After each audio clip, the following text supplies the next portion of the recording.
कृष्णाय वासुदेवाय हरये परमात्मने प्रणतः क्लेशनाशाय गोविंदाय नमो नमः। हरे कृष्णा। ओम नमः शिवाय। संगीता धर्म सागर चैनल परिवार में आप सभी भक्तों का दिल से स्वागत है। भगवान श्री हरि विष्णु और माता लक्ष्मी का आशीर्वाद आप सभी भक्तों पर सदा सर्वदा बना रहे। भगवान आपकी सभी मनोकामनाओं को पूर्ण करें। हे प्रिय भक्तों, आज हम ज्येष्ठ मास महात्म्य के 28वें अध्याय का रसपान करेंगे। जब कोई भक्त जीवन में कोई नियम लेता है तो उस नियम की दृढ़ता की परीक्षा अवश्य ही होती है, और यदि वह उस नियम का किसी भी परिस्थिति में त्याग नहीं करता तो भगवान की प्राप्ति सहज ही हो जाती है। तो आइए महात्म्य कथा से पहले सुनते हैं भक्त और भगवान की लीला की एक बहुत ही सुंदर कहानी। श्री हरिपाल जी नामक एक भक्त थे। उनका जन्म ब्राह्मण वंश में हुआ था। श्री हरिपाल जी गृहस्थ भक्त थे। इन्होंने श्री द्वारिकाधीश भगवान की उपासना में मग्न रहने वाले एक संत को अपने सदगुरुदेव भगवान के रूप में वर्ण किया था। श्री गुरुदेव जी महाराज श्री हरिपाल जी के घर में आया जाया करते थे। एक दिन श्री हरिपाल जी ने अपने गुरुदेव जी से जिज्ञासा प्रकट की और पूछा कि हे भगवान, इस संसार में घर द्वार में हम फंसे पड़े हुए हैं। घर गृहस्थी के जंजाल से मुक्त होकर भगवान के चरणारविंद को प्राप्त करना अत्यंत कठिन है। यदि रहते हुए भगवान को प्राप्त करने का सबसे सरल उपाय कृपा करके हमें बता दीजिए। श्री गुरुदेव भगवान ने कहा कि हम तुम्हें ऐसा सरल उपाय बताएंगे कि एक दिन तुम्हें अवश्य ही भगवान आकर मिलेंगे।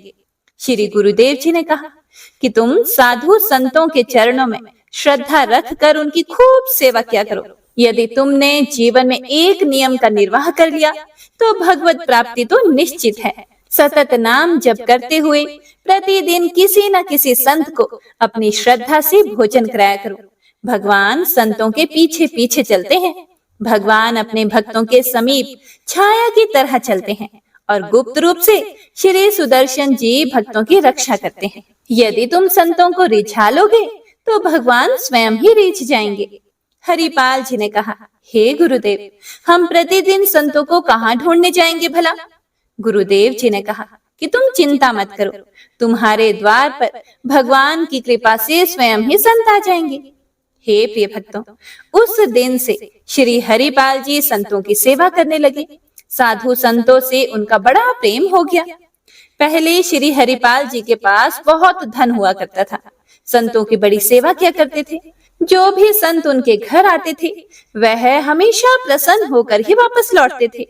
सभी संत घूमते हुए अन्य संतों से भी ऐसा ही कहते थे कि एक बार कभी हरिपाल जी के घर भी जाकर देखो कि कैसी निष्काम सेवा करते हैं वो, किस तरह से संतों के चरणों में श्रद्धा रखते हैं।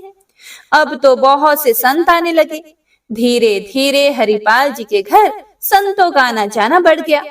अब तो इतने संत आते कि घर से बाहर जाने तक का भी समय हरिपाल जी को नहीं मिलता। बाहर जाना बंद हो गया, अतः धन कमाने नहीं जा सकते थे। धीरे धीरे जितना भी धन उनके पास था वह संतों की सेवा में लुटा दिया। जब घर में कुछ भी नहीं रहा तब बाजार से कर्ज ले लेकर कई हजार रुपयों की सामग्री साधुओं को खिला दी। हरिपाल जी की संत सेवा के बारे में चारों तरफ चर्चा थी, इसीलिए हर दुकान वाला उन्हें कर्ज दे देता था। लगभग हर दुकान से हरिपाल जी ने कर्ज ले लिया था, परंतु जब कर्ज बहुत अधिक बढ़ गया तो कोई भी कर्ज देने के लिए तैयार नहीं हुआ। जब कर्ज मिलना बंद हो गया तब चोरी का सहारा लिया, परंतु उन्होंने साधु संतों की सेवा करना बंद नहीं किया। हरिपाल जी बहुत बलवान थे।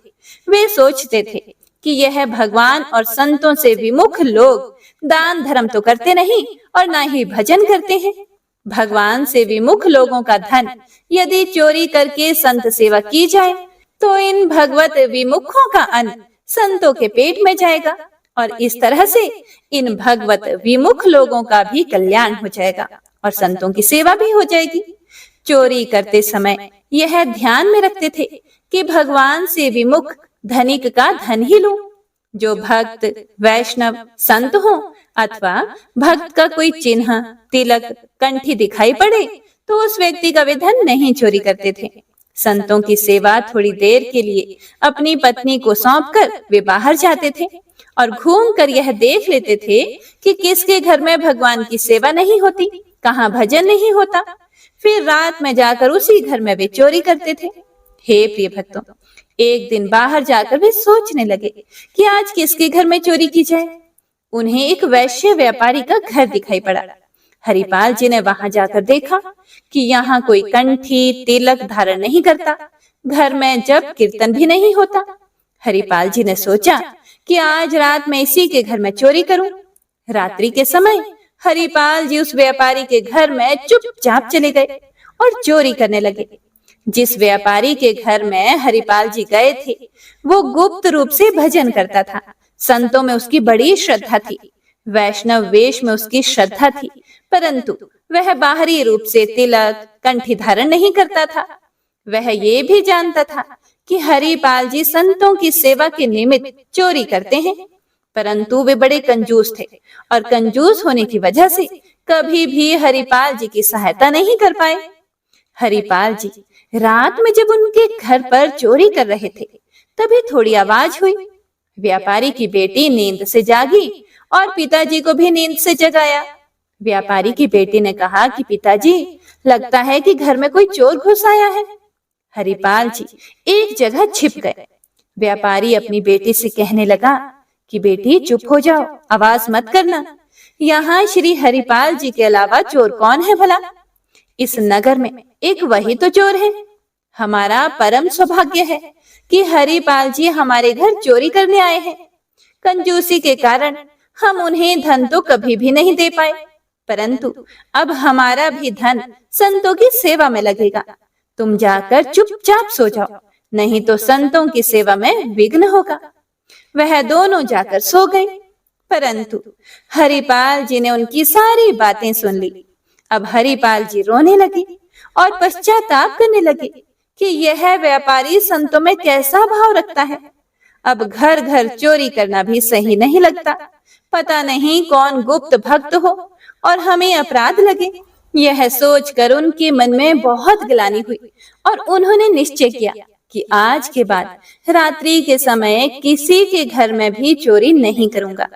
जिस चादर में चोरी का सामान वे ले जाते थे, वह चादर भी हरिपाल जी उस व्यापारी के घर में ही छोड़ आए। व्यापारी जान गया कि यह चादर संत हरिपाल जी की है। प्रसाद रूप में उसने उस चादर को स्वीकार किया और अपने मस्तक में लगाया। सतत नाम जप और संत सेवा से हरिपाल जी सिद्ध महात्मा हो गए थे। जैसे ही वह चादर व्यापारी ने अपने मस्तक से लगाई, उसके शरीर में आनंद की एक लहर सी दौड़ गई। हे प्रिय भक्तों, पहले वह संत और भगवान में श्रद्धा रखता तो था, परंतु प्रत्यक्ष सेवा कभी भी नहीं करता था। उसकी बुद्धि ऐसी निर्मल हो गई कि वह भी संतों की सेवा में लग गया। हे प्रिय भक्तों, अब हरिपाल जी चोरी छोड़कर लूटपाट करने लगे। एक भाला लेकर जंगल वाले रास्ते में खड़े हो जाते। हरिपाल जी बड़े बलवान संत थे। वो रास्ते में देखते रहते कि कौन राम कृष्ण आदि भगवान के नाम नहीं लेता, उसी को वो लूट लेते थे।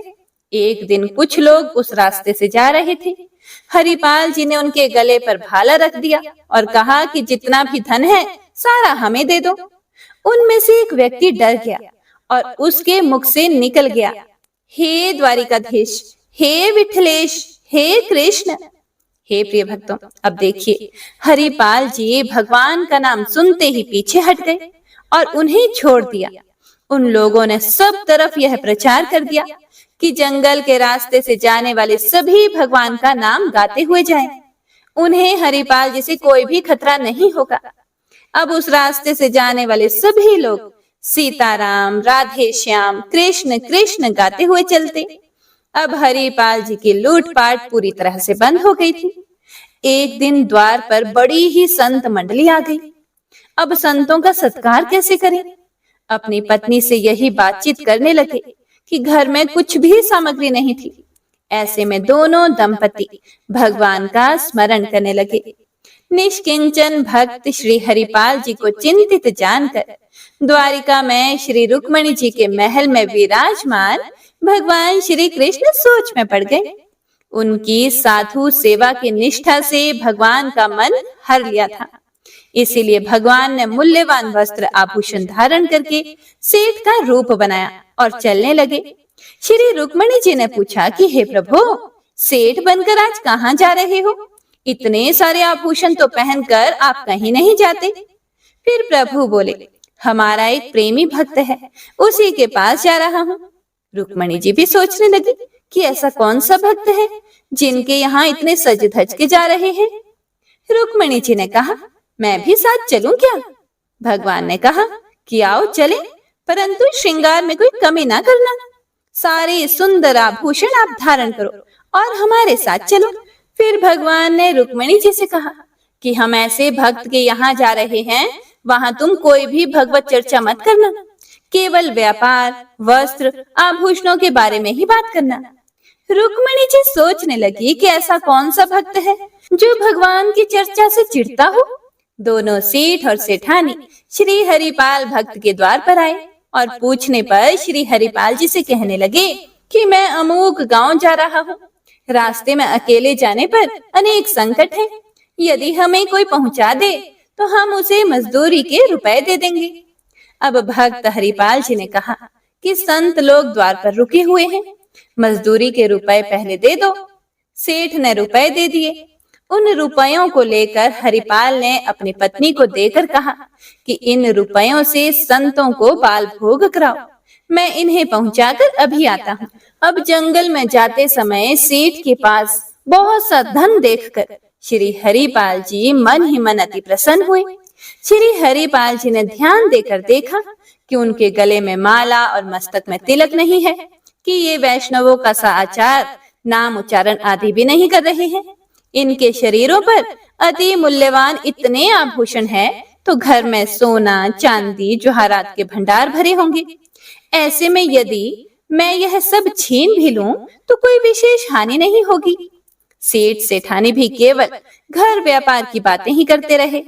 एक स्थान पर रुककर श्री हरिपाल जी ने दोनों से बोले, तुम्हारे पास जितना सामान है सब साधु संतों के निमित्त न्योछावर अपने शरीर से उतार कर डाल दो, नहीं तो हम पीटेंगे। उन दोनों ने सब कुछ उतार कर डाल दिया। अब देखिए भगवान की लीला। श्री रुक्मणी जी की अंगूठी में एक छल्ला था, वह उनसे नहीं निकला। तब श्री हरिपाल जी अंगुली मरोड़ कर उसे निकालने लगे। तब वे बोली, अरे तू तो बड़ा ही कठोर है, मेरी उंगली टूट जाएगी, इस छल्ले को छोड़ दे। हरिपाल जी ने कहा, छोड़ कैसे दूं, इससे तो कई संतों का भोजन होगा। इस साधु सेवा निष्ठा की बात सुनकर भगवान ने सेठ रूप को त्याग दिया और श्याम सुंदर अनूप रूप धारण करके अपने भक्त को दिखाया। हे प्रिय भक्तों, हरिपाल जी के गुरुदेव की वाणी सत्य हो गई। मेरे प्यारे हो, भक्तों में श्रेष्ठ हो, ऐसा कहते हुए भगवान ने हरिपाल जी को छाती से लगा लिया। जब भी कोई भक्त जीवन में कोई नियम लेता है तो उस नियम की दृढ़ता की परीक्षा तो अवश्य ही होती है, और यदि वह उस नियम का किसी भी परिस्थिति में त्याग नहीं करता तो भगवान की प्राप्ति सहज ही हो जाती है। गुरुदेव जी के द्वारा दिया हुआ नियम हरिपाल जी ने कभी नहीं छोड़ा। कैसा भी दुख आया परंतु संतों की सेवा करते रहे, और बाद में भगवान ने हरिपाल जी की संत सेवा से प्रसन्न होकर उन्हें अपार धन दिया। जय श्री हरि विष्णु। हे प्रिय भक्तों, तो आइए अब सुनते हैं आज की महात्म्य कथा। पिछले अध्याय में ऋषियों ने स्कंद जी से पूछा कि फिर सावित्री ने क्या किया। तब स्कंद जी बोले, सावित्री के दुर्विषह तेज के कारण यमराज स्वयं आए थे। उसके बाद वे सत्यवान के देह से आत्मा को निकालकर यहाँ से पुरी को ले जाते हैं, तो सावित्री भी उनके पीछे पीछे चल देती है। तो यह देखकर यमराज जी कहते हैं कि तुम वापस लौट जाओ और जाकर अपने पति की पारलौकिक क्रिया कर्म को करो। तब सावित्री बोली, आप धर्म की बात करते हैं, आपके दर्शन कभी भी निष्फल नहीं होते। तब धर्मराज जी उससे प्रसन्न होकर उसे वरदान देते हैं तो वह अपने सास ससुर के लिए नेत्र, राज्य व रूप मांगती है और साथ ही अपने पिता के लिए 100 पुत्र और स्वयं के लिए भी 100 पुत्र और पति का जीवन वरदान स्वरूप मांगती है। फिर धर्मराज की प्रतीक्षा करती है। धर्मराज जी के वरदान से उसका पति जीवित हो जाता है। सास ससुर को नेत्र और राज्य मिल जाता है। उसके पिता के और उसके 100 पुत्र हो जाते हैं। तो अब आइए सुनते हैं आज की महात्म्य कथा में आगे का वृतांत, जिसमें आज हम ज्येष्ठ मास स्नान का महात्म्य सुनेंगे। हे प्रिय भक्तों, स्कंद जी बोले, हे विप्रगण, प्रथम लोक प्रसिद्ध वृंदारक नाम का एक ब्राह्मण हुआ। वह वेद शास्त्र का ज्ञाता, धनवान और अनेक भाई बंधुओं से युक्त था। उस ब्राह्मण की रूप और गुण से युक्त पत्नी थी, परंतु वह ब्राह्मण संतानहीन होने के कारण बड़ा ही दुखी रहता था।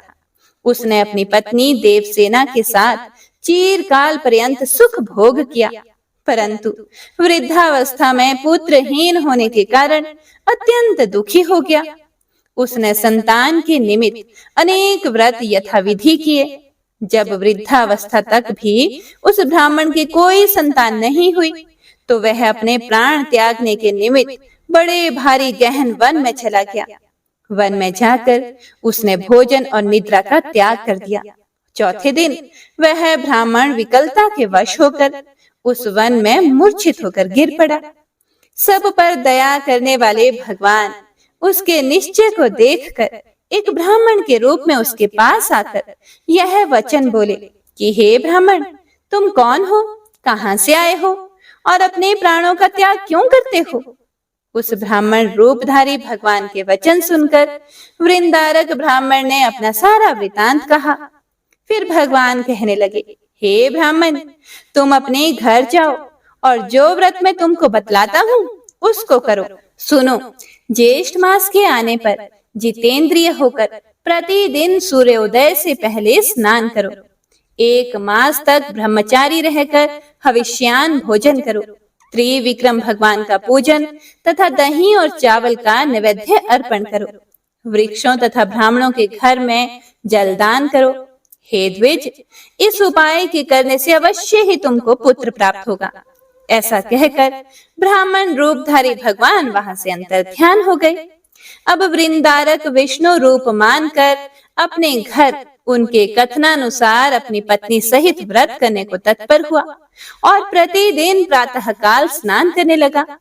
किसी समय देव योग से शरावती नदी के तट पर उसने एक व्याघ्र को देखा।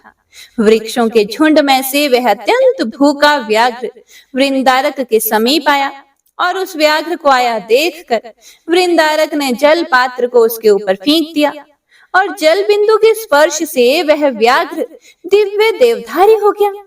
और वह प्रसन्न आत्मा व्याघ्र कहने लगा, हे ब्राह्मण देव, आपके दर्शन से तो मैं धन्य हूँ। हे ब्राह्मण, पहले मैं व्याघ्र अर्थात शिकारी था। मैंने अनेकों हत्याएं की। उसी दोष से दूसरे जन्म में मैं व्याघ्र हुआ। आज उस दोष से युक्त मैं आपके दर्शन मात्र से मुक्त हो गया। हे भद्र, आप क्या पुण्य करते हैं? वह पुण्य कृपा करके मुझको भी दीजिए। व्याघ्र के ऐसा कहने पर ब्राह्मण ने ज्येष्ठ मास कृत पुण्य को उस व्याघ्र को अर्पण कर दिया और वह व्याघ्र ज्येष्ठ मास स्नान कृत पुण्य के प्रभाव से स्वर्ग लोक को गया। उसके पश्चात वृंदारक ब्राह्मण ने फिर उस व्रत को किया और उस मास व्रत के प्रभाव से उसे महान तेजस्वी पुत्र उत्पन्न हुआ। उस पुत्र के होने पर वृंदारक ब्राह्मण ने उस अद्भुत ब्राह्मण अर्थात विष्णु के वचनों को सत्य माना। स्कंद जी कहने लगे, हे श्रेष्ठ ब्राह्मण, मैंने आपसे ज्येष्ठ मास स्नान व्रत का महात्म्य कहा। जिस मास स्नान के जल बिंदु मात्र के स्पर्श से यह परम हिंसक व्याघ्र मुक्त हो गया और वृंदारक ब्राह्मण को विष्णु सदृश और विष्णु भगवान का भक्त पुत्र उत्पन्न हुआ। अब आपकी क्या सुनने की इच्छा है, सो आप मुझसे कहिए। इति श्री ज्येष्ठ मास महात्म्य ज्येष्ठ मास स्नान महात्म्य 28वां अध्याय संपूर्ण। आइए अब गजेंद्र मोक्ष स्तोत्र का पाठ करते हैं। इस माह में गजेंद्र मोक्ष स्तोत्र पढ़ने मात्र से जहाँ हर तरह के ऋण कर्ज से मुक्ति मिलती है, वहीं 10 दिशाओं से शुभ फल दिलाने में भी सक्षम है। इस स्तोत्र का जाप करने से जीवन में किसी भी प्रकार की परेशानियों से मुक्ति मिलती है। श्रीमद् भगवत गीता के 3रे अध्याय में गजेंद्र स्तोत्र पढ़ने को मिलता है। इस स्तोत्र में हाथी और मगरमच्छ के साथ हुए युद्ध का वर्णन किया गया है और गजेंद्र जब युद्ध से हार जाता है तो भगवान श्री हरि विष्णु का ध्यान करके उनकी स्तुति करता है और उसकी स्तुति से प्रसन्न होकर भगवान श्री हरि विष्णु आते हैं और उसे मोक्ष प्रदान करते हैं। और हे प्रिय भक्तों, इस पाठ को करते समय अगर हम अपने मन में यह भावना रखें कि हे श्री हरि विष्णु, हे मेरे प्रभु, जिस प्रकार से आपने गजेंद्र को परेशानी से बाहर निकाला, उसी प्रकार से हमें भी हमारी परेशानियों से बाहर निकालिए, तो यकीन मानिए निश्चित ही भगवान श्री हरि विष्णु हमारी मदद स्वयं करते हैं। तो आइए अब सच्चे मन से भगवान श्री हरि विष्णु का ध्यान करके इस परम कल्याणकारी स्तोत्र का पाठ करते हैं। जय श्री हरि विष्णु। शुक जी ने कहा कि बुद्धि के अनुसार पिछले अध्याय में वर्णन किए गए रीति से अपने मन को नियंत्रित करके और हृदय को स्थिर करके गजेंद्र अपने पिछले जन्म में याद किए गए सर्वोच्च कार्य और बार बार जप किए जाने वाले स्तोत्र का जाप करने लगा। गजेंद्र ने मन ही मन श्री हरि को ध्यान करते हुए कहा, जिनके प्रवेश करने से शरीर और मन चेतन की तरह व्यवहार करने लगते हैं, ओम द्वारा लक्षित और पूरे शरीर में प्रकृति और पुरुष के रूप में प्रवेश करने वाले उस सर्वशक्तिमान देवता का मैं मन ही मन स्मरण करता हूँ, जिनके सहारे ये पूरा संसार टिका हुआ है, जिनसे ये संसार अवतरित हुआ है और जिन्होंने प्रकृति की रचना की है और जो खुद उसके रूप में प्रकट हैं, लेकिन इसके बावजूद भी वो इस पूरी दुनिया से सर्वोपरि और श्रेष्ठ हैं। ऐसे अपने आप और बिना किसी कारण के भगवान की मैं शरण में जाता हूँ और अपने संकल्प शक्ति के बल पर अपने ही स्वरूप में रचित और सृष्टि काल में प्रकट एवं प्रलय में अप्रकट रहने वाले इस शास्त्र प्रसिद्धि प्राप्त कार्य कारण रूपी संसार को, जो बिना कुंठित दृष्टि के साक्ष्य रूप में देखते रहने पर भी लिप्त नहीं होते, चक्षु आदि प्रकाशकों के परम प्रकाशक प्रभु, आप मेरी रक्षा करें। बीतते गए समय के साथ तीनों लोकों और ब्रह्मादि लोकपालों के पंचभूत में प्रवेश कर जाने पर और पंचभूतों से लेकर महत्वपूर्ण सभी कारणों के उनकी परम करुणा स्वरूप प्रकृति में मगन हो जाने पर उस समय दुर्गेय और घोर अंधकार रूपेण प्रकृति ही बच रही थी। उस अंधकार से परे अपने परम धाम में जो सर्वव्यापी भगवान सभी दिशाओं में प्रकाशित होते रहते हैं, वो भगवान मेरी रक्षा करें। विभिन्न नाट्य रूपों में अभिनय करने वाले और उस अभिनेता के वास्तविक स्वरूप को जिस प्रकार से साधारण लोग भी नहीं जान पाते, उसी तरह से सत्व प्रधान देवता और महर्षि भी जिनके स्वरूप को नहीं जान पाते, ऐसे में कोई साधारण प्राणी उनका वर्णन कैसे कर सकता है। ऐसे दुर्गम चरित्र वाले भगवान मेरी रक्षा करें। अनेकों शक्ति से मुक्त सभी प्राणियों को आत्म बुद्धि प्रदान करने वाले, सबके बिना कारण हित और अतिशय साधु स्वभाव ऋषि मुनिजन, जिनके परम स्वरूप को देखने की इच्छा के साथ वन में रहकर अखंड ब्रह्मचर्य तमाम अलौकिक व्रतों को नियमों के अनुसार पालन करते हैं, ऐसे प्रभु ही मेरी गति हैं। वह जिनका हमारी तरह ना तो जन्म होता है और ना जिनके द्वारा अहंकार प्रेरित कर्म ही होते हैं, जिनके निर्गुण स्वरूप का ना कोई नाम है और ना ही कोई रूप है, इसके बावजूद भी समय के साथ इस संसार की सृष्टि और प्रलय के लिए अपनी इच्छा से अपने जन्म को स्वीकार करते हैं। उन अनंत शक्ति संपन्न परम ब्रह्म परमेश्वर को मेरा नमस्कार है। उन प्राकृत आकार रहित और अनेक रूप वाले अद्भुत भगवान को मेरा बारंबार नमस्कार है। स्वयं प्रकाशित सभी साक्ष्य परमेश्वर को मेरा शत शत नमन है। वैसे देव जो मन, वाणी और चित्त वृत्तियों से परे हैं, उन्हें मेरा बारंबार नमस्कार है। विवेक से परिपूर्ण पुरुष के द्वारा सभी सत्व गुणों से परिपूर्ण निवृत्ति धर्म के आचरण से मिलने योग्य और मोक्ष सुख की अनुभूति रूपी भगवान को मेरा नमस्कार है। सत्व गुणों को स्वीकार करके शांत, रजोगुण को स्वीकार करके घोर और तमोगुण को अपनाकर मूढ़ से प्रतीत होने वाले भेद रहित अतएव सदा संभाव से स्थित ज्ञान धन प्रभु को मेरा नमस्कार है। शरीर, इंद्रिय आदि के समुदाय रूप सभी पिंडों के ज्ञाता, सबके स्वामी और साक्षी स्वरूप प्रभु को मेरा बारंबार नमस्कार है। सबके अंतर्यामी, प्रकृति के भी परम कारण लेकिन स्वयं कारण रहित भगवान को मेरा शत शत नमस्कार है। सभी इंद्रियों और सभी विषयों के जानकार, सभी प्रतीतियों के कारण रूप संपूर्ण जड़ प्रपंच और सबकी मूलभूता अविद्या के द्वारा सूचित होने वाले और सभी विषयों में अविद्या रूप से भासने वाले भगवान को मेरा नमस्कार है। सबके कारण लेकिन स्वयं कारण रहित तथा कारण होने पर भी परिणाम रहित होने की वजह से अन्य कारणों से भी विलक्षण कारण आपको मेरा बारंबार नमस्कार है। सभी वेदों और शास्त्रों के परम तात्पर्य, मोक्ष रूपी और श्रेष्ठ पुरुषों की परम गति देवता को मेरा नमस्कार है।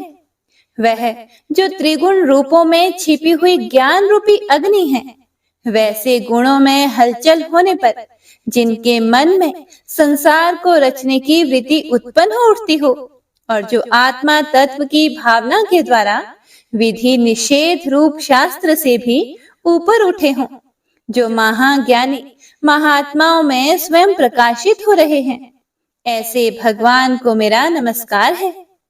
मेरे जैसे शरणागत पशु के समान जीवों की अविद्या रूप फांसी को पूर्ण रूप से काट देने वाले परम दयालु और दया करने में कभी भी आलस्य नहीं करने वाले भगवान को मेरा नमस्कार है।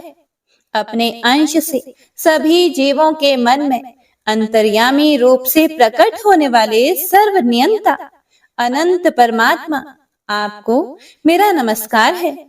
जो शरीर, पुत्र, मित्र, घर और संपत्ति सहित कुटुंबियों में अशक्त लोगों के द्वारा कठिनाई से मिलते हों और मुक्त पुरुषों के द्वारा अपने हृदय में निरंतर चिंतित ज्ञान स्वरूप सर्व समर्थ परमेश्वर को मेरा नमस्कार है।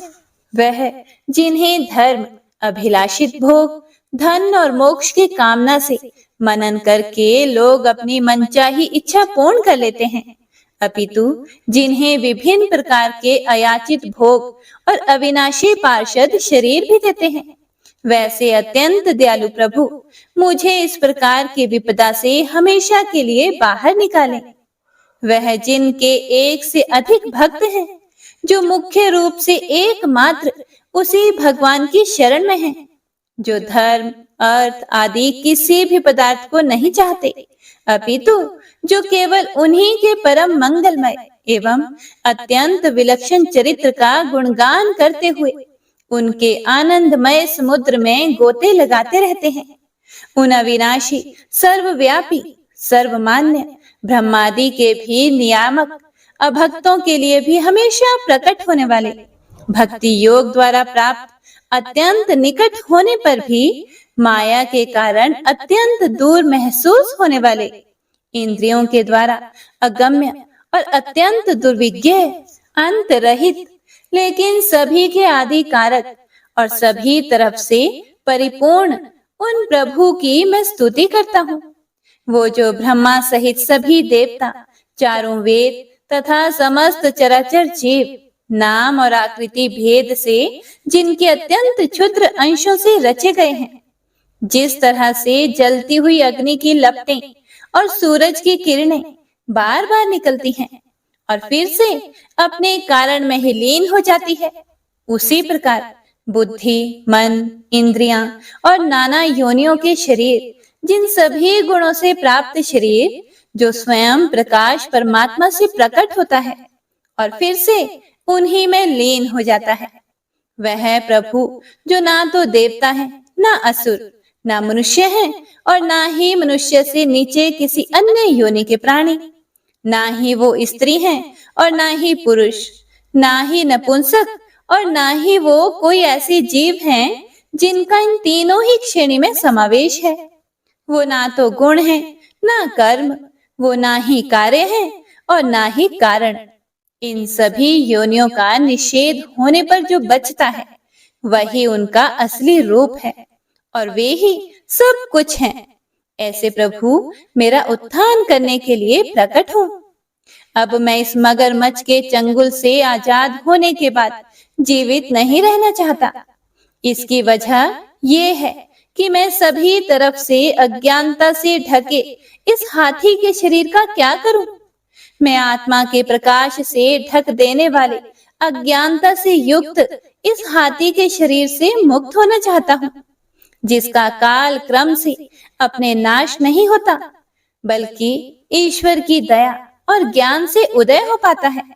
इस प्रकार से मोक्ष के लिए लालायित संसार के रचयिता स्वयं संसार के रूप में प्रकट, लेकिन संसार से परे, संसार में एक खिलौने की भांति खेलने वाले, संसार में आत्म रूप से व्याप्त, अजन्मा, सर्वव्यापी एवं प्रापत्य वस्तुओं में सर्वश्रेष्ठ श्री हरि का केवल स्मरण करता हूँ और उनकी शरण में जाता हूँ, जिन्होंने भगवत भक्ति रूपी योग के द्वारा कर्मों को जला डाला है, जिन्हें समस्त योगी ऋषि अपने योग के द्वारा अपने शुद्ध हृदय में प्रकट देखते हैं।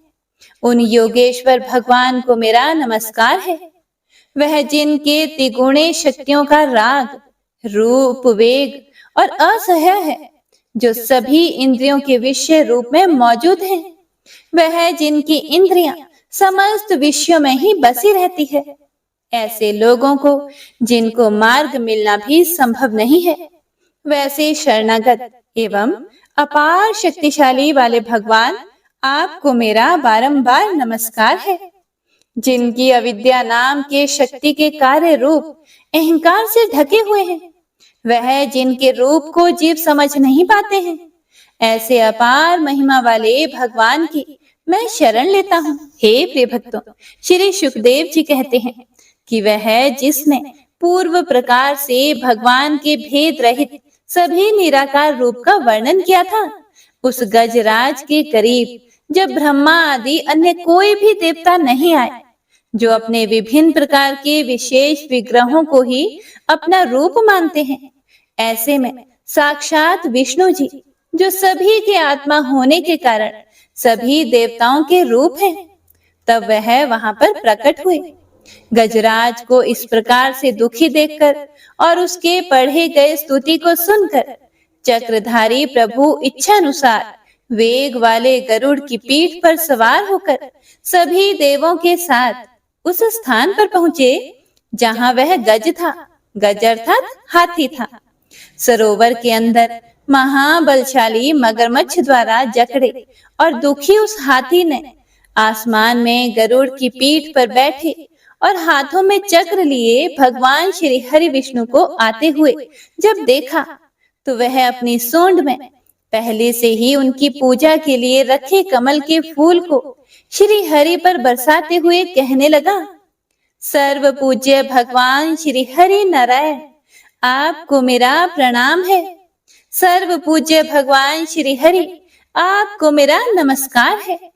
लाचार हाथी को पीड़ित देखकर श्री हरि विष्णु गरुड़ से नीचे उतरकर सरोवर में उतर आए और वह दया से प्रेरित होकर ग्राह सहित उस गज को तुरंत ही सरोवर से बाहर निकाल आए और देवताओं के देखते ही देखते अपने चक्र से मगरमच्छ के गर्दन को काट दिया और हाथी को उस पीड़ा से बाहर निकाल लिया। तो इसी के साथ गजेंद्र मोक्ष स्तोत्र संपूर्ण हुआ।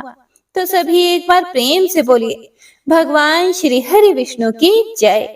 बंशी शोभित कर मधुर, नील जलद तन श्याम, अरुण अधर जनु बिंब फल, नयन कमल अभिराम, पूर्ण इंद्र अरविंद मुख, पीतांबर शुभ साज, जय मन मोहन मदन छवि, कृष्ण चंद्र महाराज। जय यदुनंदन जय जगवंदन, जय वसुदेव देवकी नंदन, जय यशोदासुत नंद दुलारे, जय प्रभु भक्तन के दृग तारे, जय नट नागर नागन थैया, कृष्ण कन्हैया धेनु चरैया, पुनि नख पर प्रभु गिरिवर धारो, आओ दीनन कष्ट निवारो, वंशी मधुरे अधर धर तेरे, होवे पूर्ण मनोरथ मेरी, आओ हरि पुनि माखन चाखो, आज लाज भारत की राखो, गोल कपोल चिबुक करुणारे, मृदु मुस्कान मोहिनी डारे, रंजित राजीव नयन विशाला, मोर मुकुट वैजंती माला, कुंडल श्रवण पीत पटाछे, कटिके गणि काछन काछे, नील जलज सुंदर तनु सोहे, छवि लख सुर नर मुनि मन मोहे, मस्तक तिलक अलक घुंघराले, आओ कृष्ण बांसुरी वाले, करि पय पान पूत नहीं तार्यो, अका बका का सुर मार्यो, मधुवन जलत अग्नि जब ज्वाला, भय शीतल लखित नंद लाला, सुरपति जब ब्रज चढ़े और साई, मोसर धार वारी वर्षाई, लगत लगत ब्रज चहन बहायो, गोवर्धन नख धारी बचायो, लखी यशोदा मन ब्रह्माधिकाई, मुख मह 14 भुवन दिखाई, दुष्ट कंस अति उधम मचायो, कोटि कमल जब फूल मंगायो, नाथी काली यही तब तुम लीन है, चरण चिन्ह दई निर्भय कीन है, करि गोपिन संग रास विलासा, सबकी पूर्ण करी अभिलाषा, केतिक महासुर संहार्यो, कंस ही केस पकड़ी दई मार्यो, मात पिता की बंदी छुड़ाई, उग्रसेन कहा राज दिलाई, मही से मृतक छहो सुत लायो, मातु देव की शोक मिटायो, भौमासुर मुरे दैत्य सहारी, लाए 68 सहस कुमारी, दई भिन ही तृण चीर सहारा, जरा सिंधु राक्षस कह मारा, असुर बकासुर आदिक मार्यो, भक्तन के तब कष्ट निवार्यो, दीन सुदामा के दुख टार्यो, तंदुल 3 मूठ मुख डार्यो, प्रेम के साग विदुर घर मांगे, दुर्योधन के मेवा त्यागे, लखी प्रेम की महिमा भारी, ऐसे श्याम दीन हितकारी, भारत के पारथ रथ हाके, लिए चक्र करे नहीं बलता के, निज गीता के ज्ञान सुनाए, भक्तन हृदय सुधा वर्षाए, मीरा थी ऐसी मतवाली, विष पी गई बजा कर ताली, राणा भेजा सांप पिटारी, शालिग्राम बने बनवारी, निज माया तुम विधि दिखायो, उरते संशय सकल मिटायो, तब शत निंदा करि तत्काला, जीवन मुक्त भयो शिशुपाला, जब ही द्रौपदी तीर लगाई, दीनानाथ लाज अब जाई, तुरत ही वसन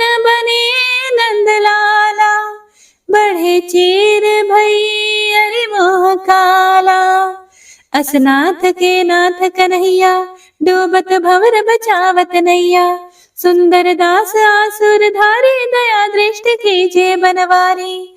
नाथ सकल मम कुमति निवारो, क्षमहु बेगी अपराध हमारो। खोलो पट अब दर्शन दीजिए, बोलो कृष्ण कन्हैया की जय। बोलो कृष्ण कन्हैया की जय। बोलो कृष्ण कन्हैया की जय। यह चालीसा कृष्ण का पाठ करे उरधारी, अष्ट सिद्धि नवनिधि फल लहे पदारथ चारी। जय श्री कृष्ण।